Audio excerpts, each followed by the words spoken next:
நீங்க போய் சொல்லுங்க அந்த தம்பி கோபப்பட்டால வடநாட்டுல வரவங்க தமிழ்ல பேசணும்னு சொல்லிட்டு போய் வடநாட்டுல கேட்டு பாருங்க. வறுமை இருந்தா பிள்ளை வேலைக்கு கூட்டிட்டு போயிருவான், வறுமை இருந்தா செங்கச்சோலை கூட்டிட்டு போயிருவான், வறுமை இருந்தா ஆணி அடிக்கிறது கூட்டிட்டு போயிருவான். உசுரே போனாலும் பிள்ளைய படிக்க வைக்க நினைக்கக்கூடிய அப்பனாத்தா இருக்கிற ஸ்டேட் தான். குண்டுமணி தங்கமாவது கழுத்துல போட்டு கிடக்கிற பண்பாட்டு பின்னணியில வந்திருந்தாலும் கூட பிள்ளைக்கு ஸ்கூல் ஃபீஸ் கட்டணத்துக்கான மஞ்ச கைத்த மட்டும் கழுத்துல போட்டு அந்த குண்டுமணி தங்கத்தை அடமான வச்சு பிள்ளைக்கு ஸ்கூல் ஃபீஸ் கட்டுற அம்மா இருக்கிற ஊர் இந்த ஊர். The purpose of education is bigger here. It is not an easy job. You guys can't take these things easy. Social media la விளையாடுறமா படிப்பு ஒண்ணுமே கிடையாது. உங்களை ஏமாத்துறதுக்கு பக்கம் போகாதீங்க. எல்லாம் மக்குப்பாய். We have to educate ourselves.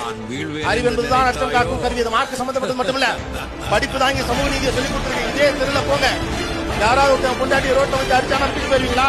ஏன் பொண்டாட்டி சொன்னாலும் தூக்கி போட்டு தான் வைப்போம். அதை பூரா பொம்பளை மேல கையை வைக்கிறேன்னு எது கொடுத்துச்சு? இந்த அறிவு சமூக நீதி கொடுத்துச்சு, கல்வி கொடுத்துச்சு, பெரியார் கொடுத்தார்.